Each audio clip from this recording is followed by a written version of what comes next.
Hi, this is Joe Murphy, and if you are looking at this YouTube video, it would mean that your credit union has signed up to utilize this Excel-based loan book review on a quarterly basis. The review is carried out in 3 phases, the first of which is by me, and you will carry out phases 2 and 3. And in this short video, we'll just explain very quickly what happens in phase 1, and then we'll work through what you have to do in phase 2. I might point out that you will also have received a manual. It's 18 pages long and does explain in words what to do in both phases 2 and 3, and also explains many of the reports and the columns in the data sheet. In phase 1, your credit union has extracted from your system, and this particular example is based on an Octagon credit union system, but it will work very similarly with be it Wellington or Progress or ICE or Fern or Percom or Palace. And from the data that is sent in the report or reports that come off your credit union system, I populate this particular worksheet, the one headed data, and it is those columns that are green in color in row 1 is the data from your system, and the orange colored ones are calculated from that. The grey ones are what you will be using, particularly these ones here, you will be using in phase 2, and you will be using these other colored ones in phase 3. We also at that in phase 1 update the reports, which we will see in phase 3, and any entries that you have made in these particular areas in phase 2, and any notes that you have put in or comments in the previous quarter will be added in and shown in the next quarter, for as long as that particular loan is in existence, or where the circumstances have changed and you have taken away the particular indicator that has been set. However, when you get this workbook after the completion of phase 1, and phase 1, sorry, I should also point out where these notes come from. There is a report in the system that shows you what has happened in phase 1, and it has reviewed every individual loan, and the loans that are shown in these review categories, notes appear, and the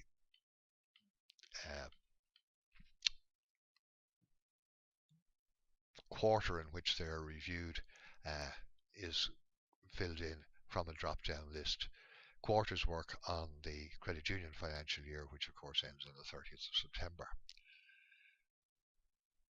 As I say, when you get this workbook, it will consist of these 5 tabs, and that's all you'll be able to see. There are some other hidden ones which contain things called pivot tables, but we won't go there. And the first thing, as I say, that we'd like you to do is to go to the report and look at report A, which is the resolution 49 report, which is extracted from that data sheet.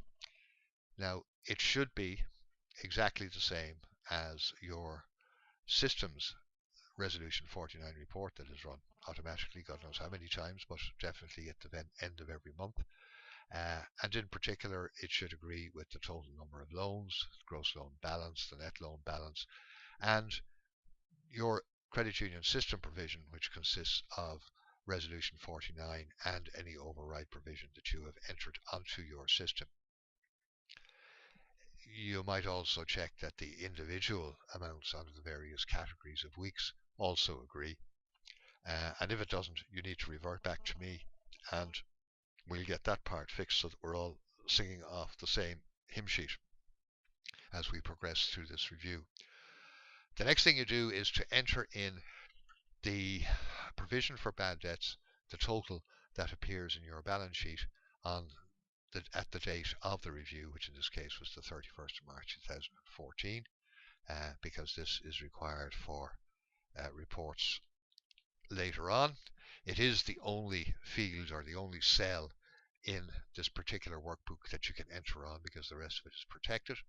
And all it does is then it splits the total per the accounts.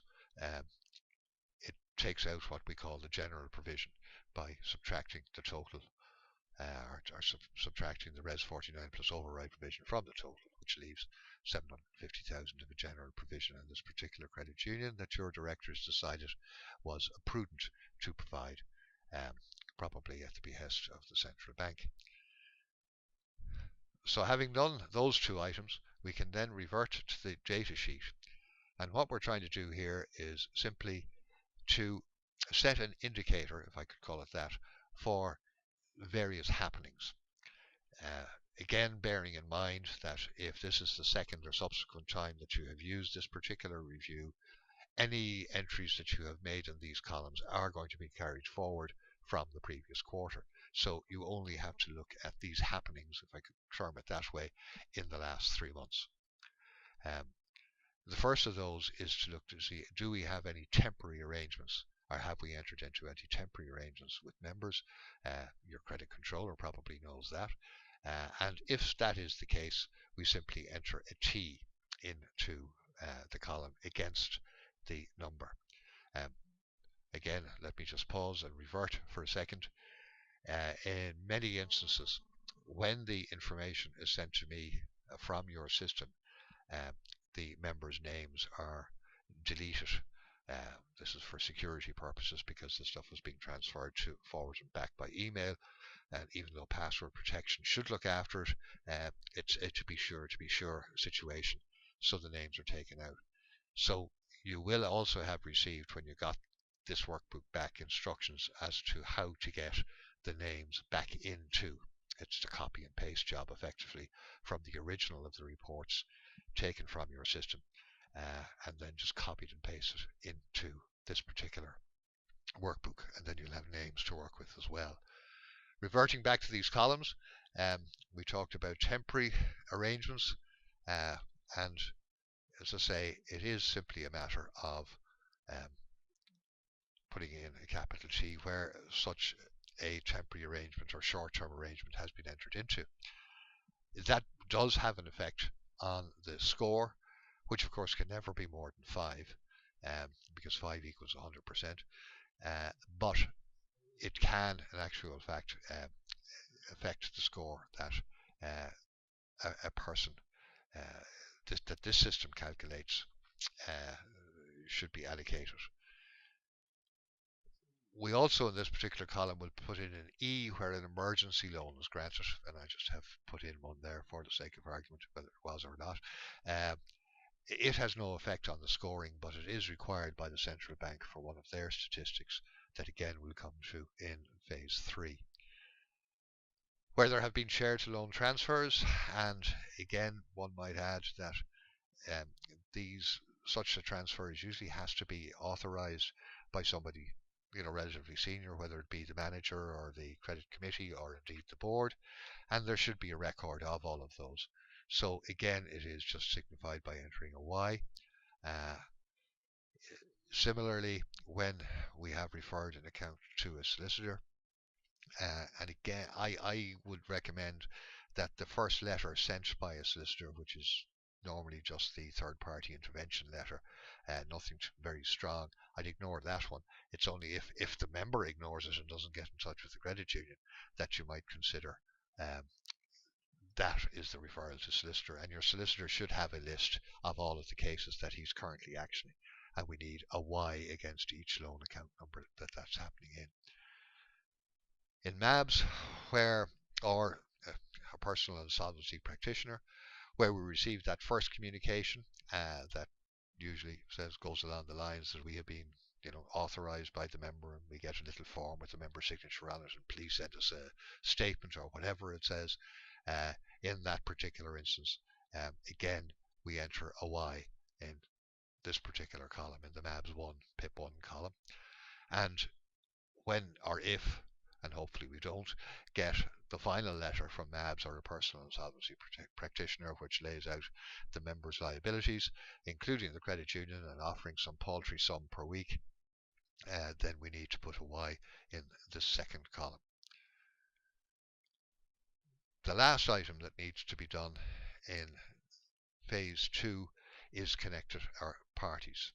Now, connections are made by guarantees, whether a person is a guarantor or is guaranteed by another member, and where in my terminology anyway, where a spouse or partner is involved with the credit union and may also have a loan. The only other one really is minor children, and most credit unions don't give loans to minor children, so that shouldn't be an issue. And we signify by, if the system doesn't do it, and sometimes the system will indicate to us whether there is a connection or whether there is a guarantor, or whether a guarantee has been given, and that is signified by a C for a connected party and G for a guarantor or guaranteed. The most important element of this, however, is the actual account numbers. And just to give you an example of how this thing kind of can work, is if we say that member number 10 here is connected, and we might suggest it's connected with member number 70, well then when we put in account member number 70 in there, it gives us a roll number, which is 25, and when we go down to 25 we see that indeed it is member number 70, and so obviously the reciprocal is 10, and that refers us back up to row number 5, which is member number 10. Now, the reason for having these is that it is only the ones that has a row number in here that will be counted as connected parties, because there is a reciprocal account. There may be many members that do have connected parties, but only one of those parties has a loan, and the same can apply with guarantors. This is a longer term exercise. It is recommended it's done over 4 quarters. Again, remembering that the information you enter will be brought forward quarter by quarter. And that effectively is phase 2. So at this stage, the only other thing that you have to do is you go to the Data tab and you go to Refresh All. And that is one you should remember, because you will be using that constantly, particularly in phase 3 of the operation. Thank you for your attention, and good luck with completing phase 2.